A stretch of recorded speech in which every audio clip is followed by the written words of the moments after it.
Investidores, Bitcoin sendo cotado a 26.600 dólares nesse momento. E nesse vídeo a gente vai fazer aqui um overview geral, uma leitura aí dos principais pontos que estão mexendo com as expectativas dos investidores no mercado, tá? A gente sabe que hoje em dia o mesmo dinheiro que compra Bitcoin é o dinheiro que compra ações, ouro, dólar, então a gente precisa ficar ligado em tudo que cerca aí esses outros ativos de risco também, porque a gente sabe que o Bitcoin está no mesmo pacote. E aí, na segunda parte do vídeo, a gente vai dar uma olhada e vamos falar um pouquinho sobre esse rally da inteligência artificial, tá? Vamos começar com uma análise bem short, bem rápida aqui do Bitcoin, tá? Uma análise técnica. O Bitcoin continua preso naquele range próximo dos 26, 27 mil dólares, tá, investidores? Ele se encontrou aqui com a média de 200 do semanal, ele continua se mantendo acima da média de 200 do semanal, que tá ali em 26.200 dólares, e também a média móvel de 20 períodos do semanal, que tá aqui totalmente incursionada para cima, tá? Romper para baixo essas duas médias móveis pode representar aí um movimento bem negativo para o preço do Bitcoin. Contudo, a gente sabe que vai ter bastante defesa compradora aqui entre 23 e 25 mil dólares e também nesses 19 mil dólares que é aquele último fundo que o Bitcoin formou quando ele tocou a média móvel de 20 lá naquela semana de 6 de março, tá? Tem muita gente apostando aí em um movimento explosivo para o Bitcoin, principalmente em função de um possível acordo aí em relação ao teto da dívida americana. A gente já vai falar disso logo na sequência. Eu também acredito que assim, o mercado, investidores, ele é irracional. Eu vou mostrar para vocês por que eu acredito que a gente pode ter sim um rallyzinho acontecendo nesses próximos dias e semanas em função desse acordo, mas vou explicar por que para mim ele é totalmente irracional, e se vier de repente esse rally, eu espero ver o Bitcoin atingindo aqui níveis entre 33 e 35 mil dólares. A gente tem um alvo de FIBO aqui nos 33, né? Mas a gente vai arredondar aqui para os 35 mil dólares, porque o mercado tem esse hábito, tá? Vamos arredondar para os 35 mil dólares, certo? Eu acredito que o Bitcoin pode, de repente, realizar um movimento aqui para ir buscar aquele nível, né? Isso aqui pode já representar 30% de valorização, com base na cotação atual aqui.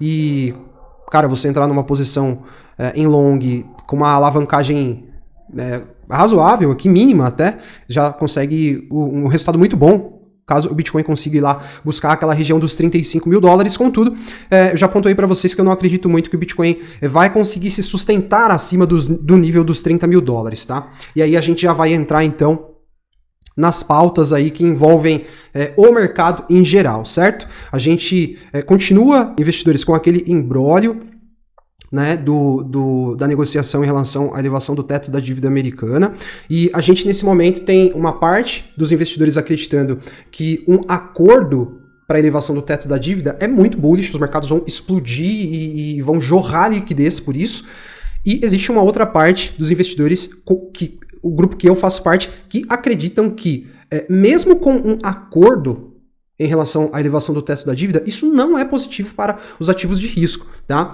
E aí a gente já vê matérias, a gente já vê outros analistas aí, até mesmo da mídia, sinalizando essas questões, que é justamente o ponto que eu quero levantar aqui com vocês. Nos Estados Unidos, operadores de títulos estão começando a observar potenciais riscos potenciais além do teto da dívida. E aí essa matéria ela entra justamente no ponto que eu entendo que pode ser o reflexo de um acordo, caso a gente tenha de fato esse acordo sendo fechado para a elevação do teto da dívida americana, tá? A gente sabe que eles, à medida que esse acordo for firmado, os Estados Unidos vão disponibilizar títulos do Tesouro americano, tá? Para que eles vão emitir dívida para que o mercado compre esses títulos, e com isso o governo americano vai se capitalizar para ir pagando a própria dívida, né? Eles vão gerar dívida para pagar a dívida. E a consequente enxurrada de vendas de títulos, no caso americanos, provavelmente absorverá uma quantidade significativa de liquidez dos mercados, apertando as condições financeiras e adicionando pressões em um momento em que as taxas de juros do Banco Central estão mais altas e a redução do balanço do Federal Reserve já está criando tensões. Então, o que isso quer dizer? Que os títulos de tesouro, eles competem com o mercado de ativos de risco.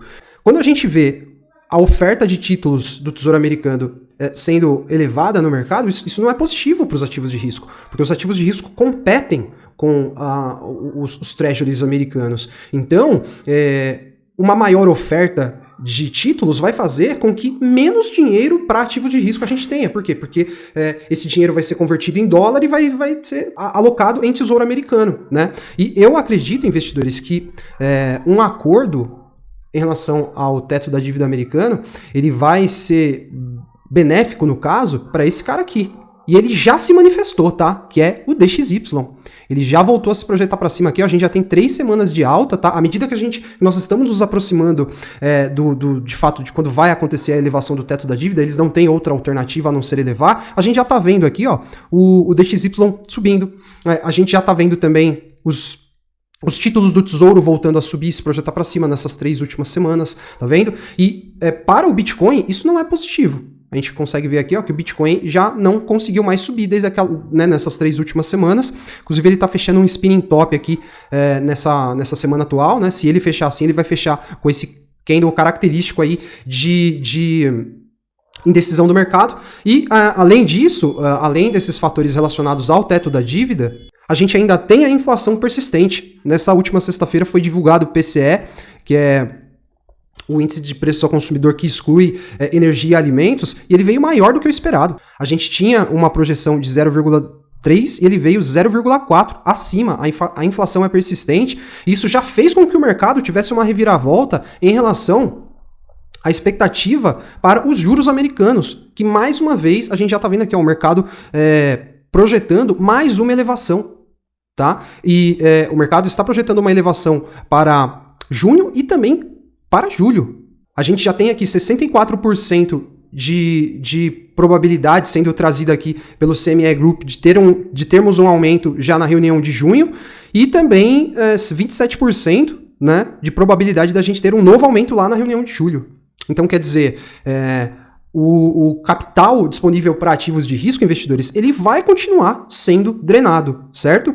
E mesmo com todos esses fatores que não ajudam, né, o investidor, que não favorecem o apetite ao risco dos investidores, a gente viu a Nasdaq dando continuidade nesse rally, tá? Que está totalmente baseado na inteligência artificial. A gente está tendo um rally da inteligência artificial, e aí a Nasdaq rompeu esse topinho que ela deixou aqui, que era um dos topos principais ali de 30 de janeiro, e se projetou para testar esse outro topo aqui, tá ali na casa dos 13 mil pontos já, né? E a gente se pergunta, esse rally é sustentável? Para o Bank of America, não, certo, investidores? A gente já tem aqui comunicados que eles fizeram para o mercado, dizendo que acreditam que a gente já formou uma bolha da inteligência artificial, né? Bank of America vê bolha de inteligência artificial e recomenda vender ações. E isso, investidores, acontece em um momento que a gente está vendo aí as principais empresas ligadas à inteligência artificial atingindo um nível já de sobrecompra absurdo num time frame semanal, quando a gente fala da análise técnica. Vamos dar uma conferida aqui, deixa eu entrar aqui nas ações americanas. E aí, quais foram as empresas beneficiadas? Bom, as principais, Microsoft, ela já está quase lá indo tocar o topo histórico dela, certo? Está ali nos $332, e a gente já vê aqui, ó, uma sobrecompra no time frame semanal. Nvidia foi aqui, né? Teve aí um spike absurdo, só nessa última semana se valorizou 24%, renovou a máxima histórica, está aqui, ó, já também em um nível de sobrecompra absurdo.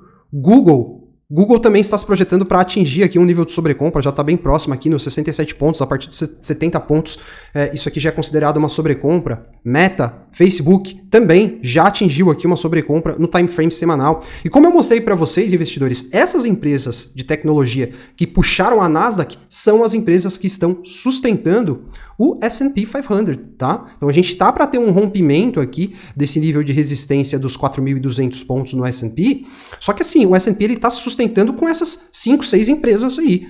A partir do momento em que a gente vê essas empresas entrando em um processo corretivo, a gente vai ver, com certeza, o S&P se projetando para baixo, tá? Então, a gente precisa ficar ligado, tá, em relação a tudo isso que cerca o mercado e que gera reflexos no Bitcoin. Porque, na minha opinião, tá, e eu não quero ser aqui o chatão, o investidor chatão, o antagonista, o cara do contra sempre, mas não me parece que, se a gente tiver um rallyzinho aí nos próximos dias, será um rally sustentável, porque o macro continua extremamente desafiador e a gente pode ver, tá, os dólares, né, a gente pode ver a liquidez do mercado, que teoricamente teria que estar disponível para ativos de risco para a gente ter uma bull run sustentável, cada vez sendo mais drenada, certo? Então, essas são as reflexões que eu trago para vocês e tudo isso aqui é apenas a minha visão, a minha opinião e, é claro, eu posso estar errado, por isso esse vídeo não é uma recomendação de compra ou de venda, certo?